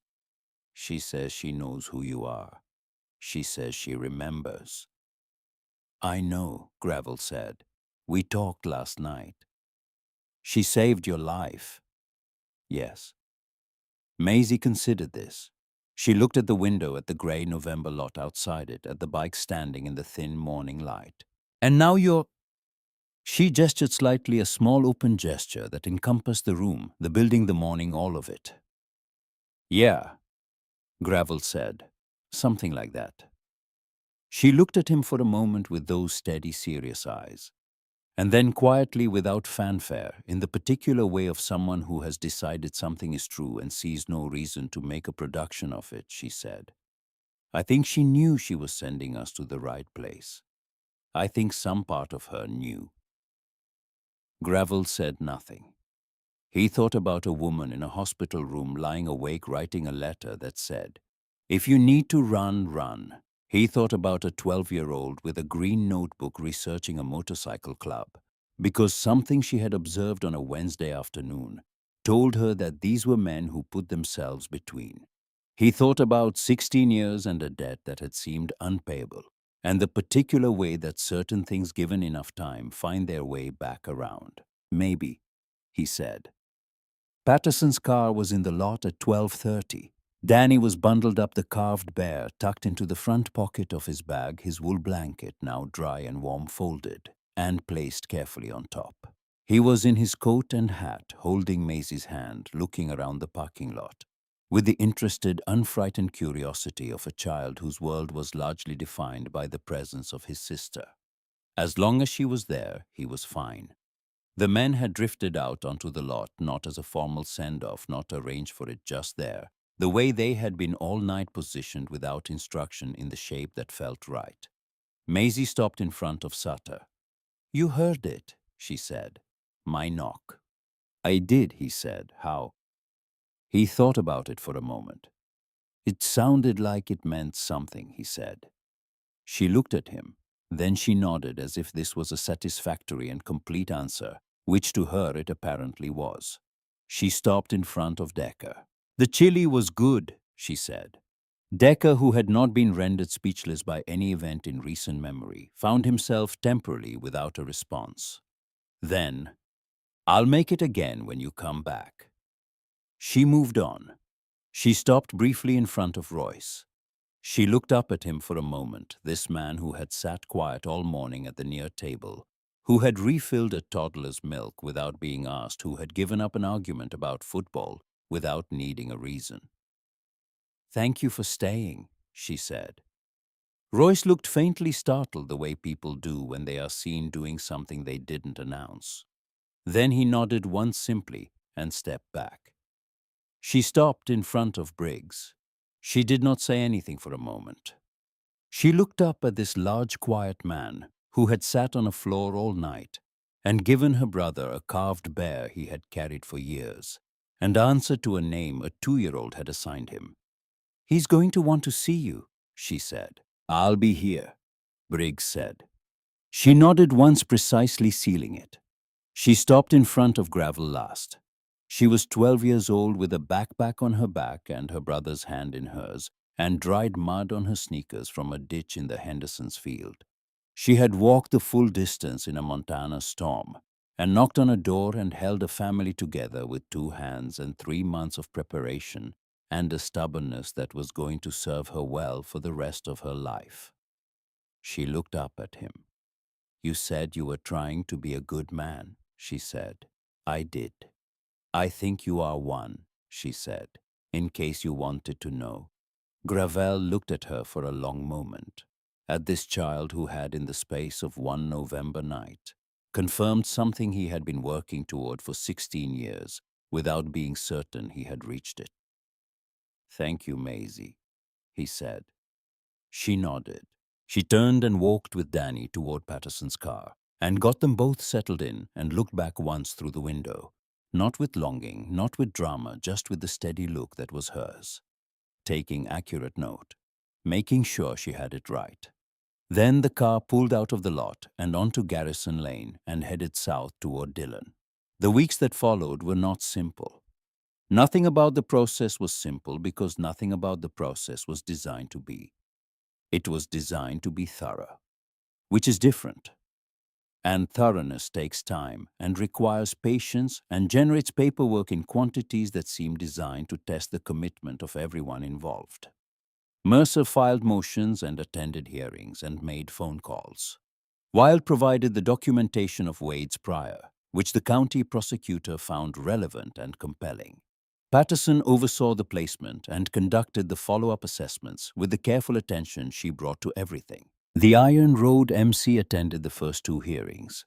Not as parties, they had no legal standing, and they knew it, and it wasn't why they were there.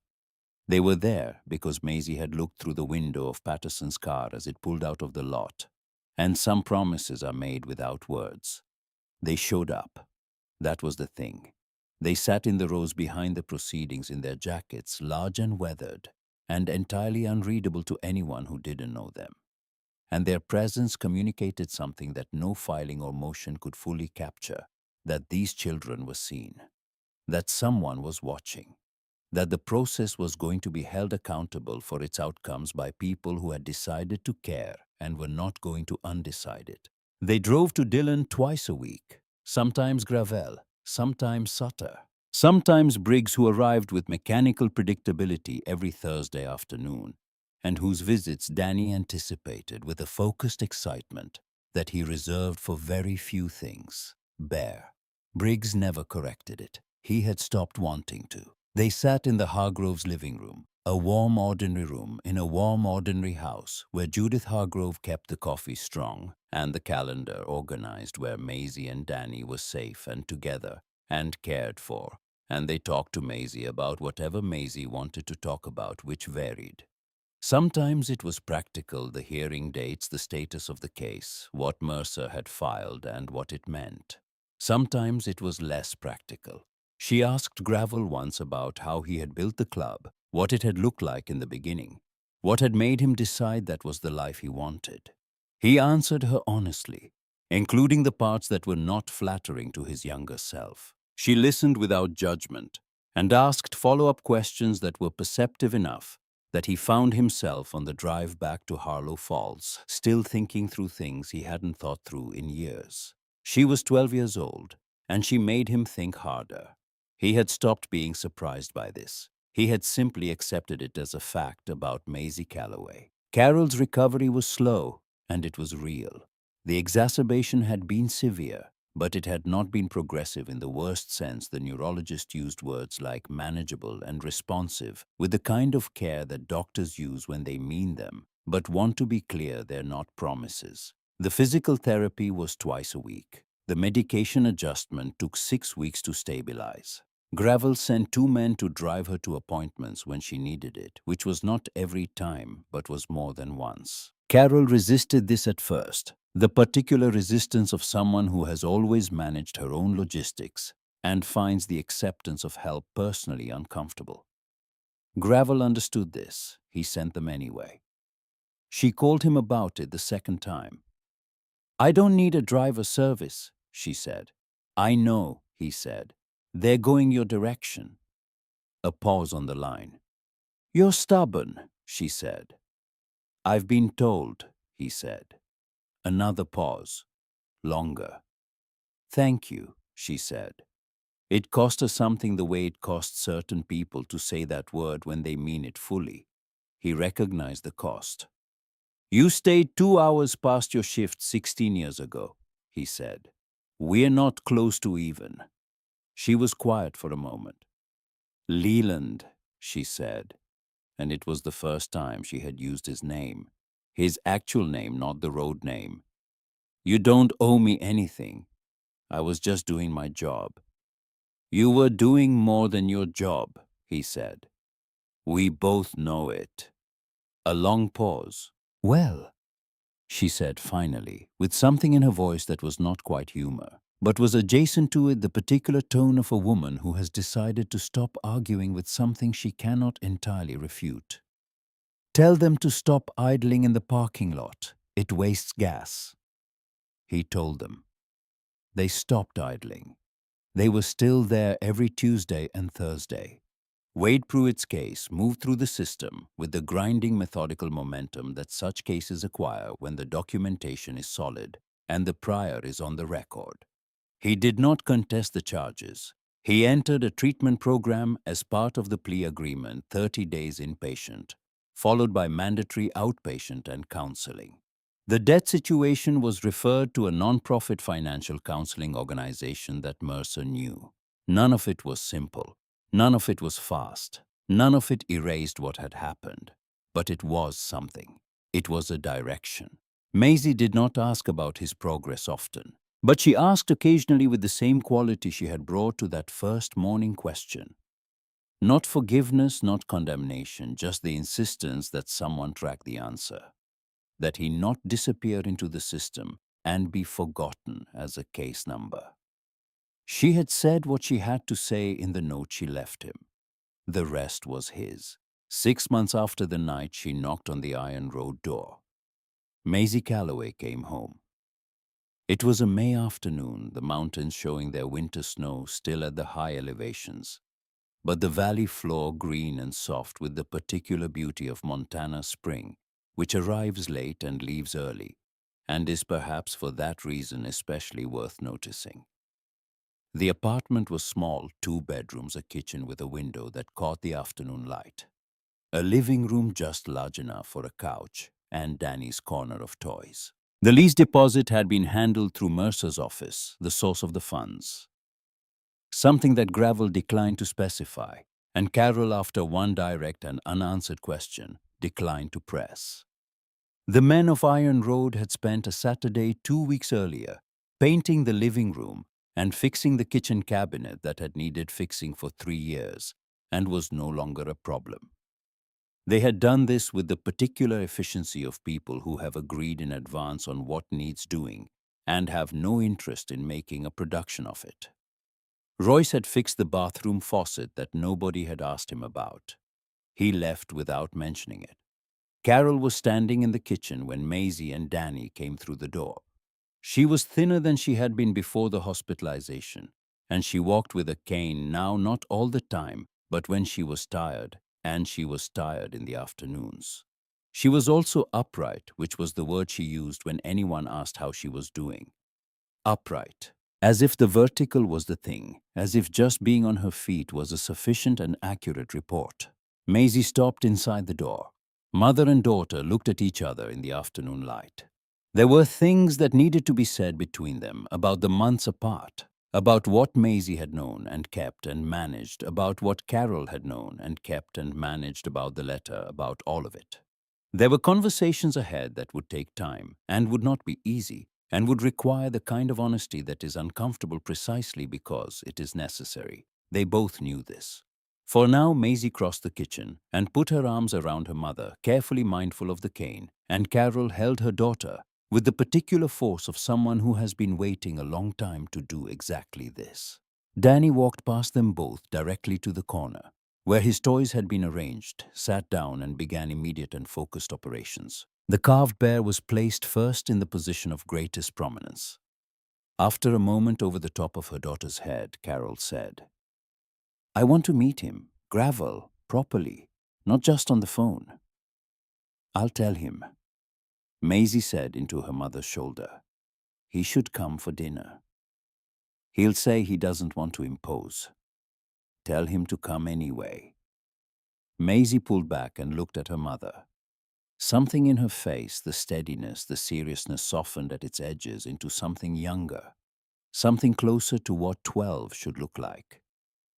"Yeah," she said, "that usually works with him." The dinner happened on a Thursday in June. Gravel arrived at 6 o'clock with Sutter. Because Sutter had been invited too, and with a container of something Decker had made and insisted on sending, which turned out to be exactly the right thing. Because Carol had been attempting her grandmother's pot roast recipe for the first time in 2 years, and the stove had been less cooperative than planned. Briggs was also there, having become apparently non-optional, sitting at the end of the table with Danny in the neighboring high chair, the two of them already engaged in their usual running commentary on the state of things. The 5 adults and 1 toddler ate at the kitchen table, the small one, the only one with the window that caught the evening light and a view of the backyard, where someone had planted a climbing rose that was not yet climbing, but was, Carol said, trying. The conversation was not dramatic. It was dinner conversation. The unremarkable, ordinary kind about the food and the rose and the apartment and the school situation and what the summer might bring. Carol and Gravel talked about Mercy General. She was not back to work yet, but the occupational therapist had said September was possible. He told her about the spring run the club had just completed, the route through the Bitterroot Valley that they did every May. Normal things, easy things, the kind of things that are only possible on the other side of hard ones. At one point over dessert, Carol looked across the table at Gravel and said without preamble, "I keep trying to figure out what I want to say to you about everything. I've been working on it for 6 months." "You don't have to say anything," Gravel said. "I know," she said. That's what makes it hard. She looked at him steadily, and in her eyes, in their dark steadiness, he saw the thing he had seen in her daughter's eyes from the very first moment, the quality of looking at something, not to perform an emotion about it, but to see it accurately, to take an honest and complete account of it. Maisie told me what you said to her in your office, Carol said, about some things coming around the way they're supposed to. I meant it, he said. I know you did. She paused. I've been a nurse for 18 years. I've seen a lot of people come through the worst nights of their lives. Most of them I never heard from again. That's how it works. She set down her fork. But I think about some of them. The ones where you wonder. The ones where you stayed past your shift and wondered if it mattered. It mattered, Gravel said. It did, she said. And I want you to know that it did. Not because you showed up here or because of what the club did, though that matters too, but because what you built with that second chance was real. What those men are, what they did for my daughter. That's what it was for. She paused. When I stayed that night, I didn't know what I was investing in. I just stayed. But it turned out to be worth every minute. The kitchen was quiet. Outside, a car passed on the street. Somewhere down the block, a lawnmower was working through the last of the evening light with the determination of someone making the most of a June Thursday. Danny finished his dessert, held up his empty bowl, and announced more. The room returned to itself. The Polaroid was Sutter's idea. He had a camera, an old one, actual film, something he had carried for years because he believed that photographs taken on film meant something different from photographs taken on phones, had a weight to them.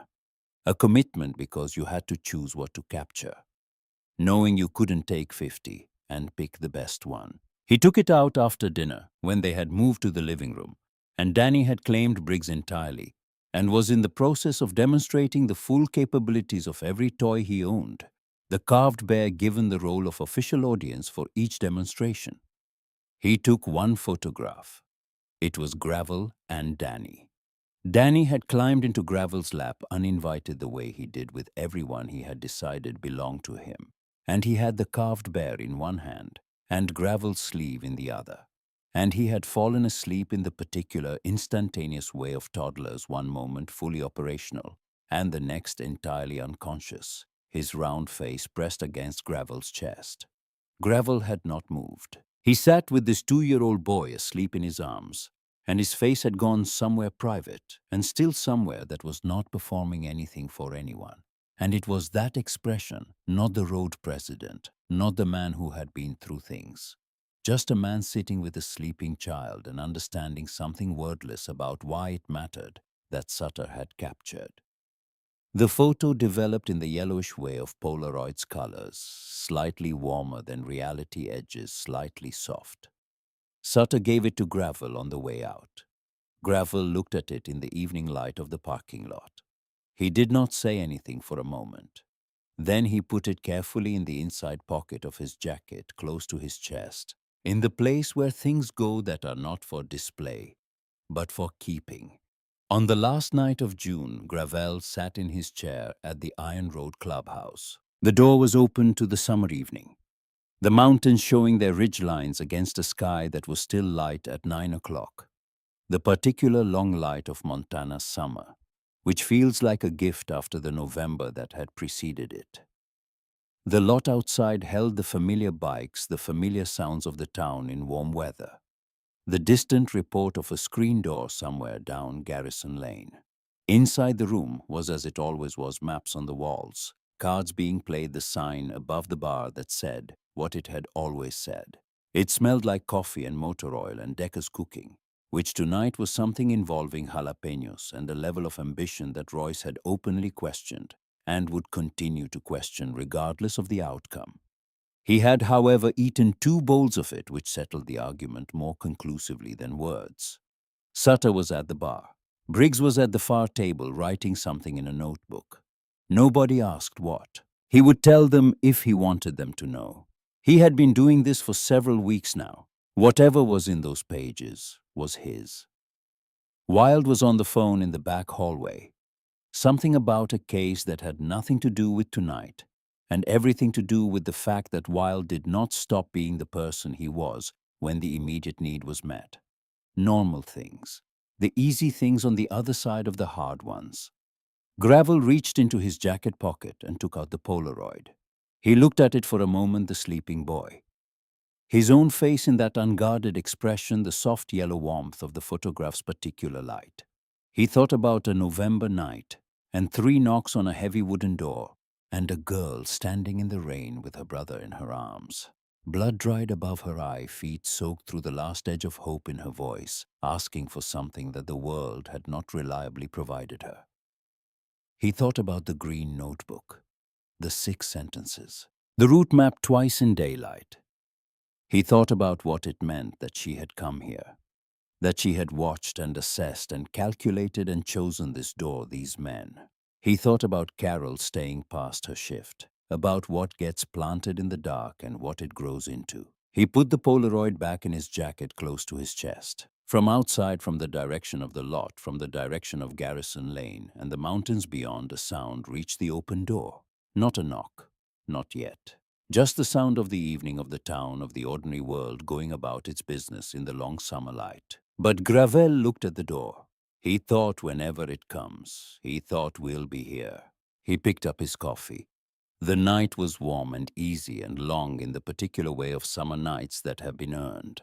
The men around him were men he had chosen, and who had chosen him, iron in their souls, rode in their blood wolves by every measure that mattered. The door was open. It was always open. That was the thing he had come to understand. That had always been the thing. Not the locks or the walls or the heavy timber and the reputation that made ordinary people cross to the other side of the street. Not any of that. Just a door that opened when something real knocked on it. Just men who had decided without needing to discuss it what they were for. He looked at the road through the open door. He thought about a 12-year-old girl walking it in the dark alone, carrying her brother, counting her steps. The way mountain climbers do, not thinking about the whole distance, just the next 10 and the 10 after that. He thought about what it takes to be that kind of brave. Not the loud kind. Not the kind with witnesses or applause or the clear-cut drama of an obvious moment. The quiet kind. The kind that happens in the dark, in the rain, when no one is watching. And the only reason to keep going is the small, warm weight of someone who trusts you completely, held tight in your arms. He thought that girl is going to be okay. He thought all of them are going to be okay. And sitting in his chair in the warm June evening in the clubhouse he had built, and the life he had made from the rubble of the one before it. Leland Gravel, who had been given a second chance by a young nurse who stayed past her shift, who had built something real with that chance, who had opened a door on a November night and had everything that mattered, walked through it, smiled. Not for anyone. Just because it was true.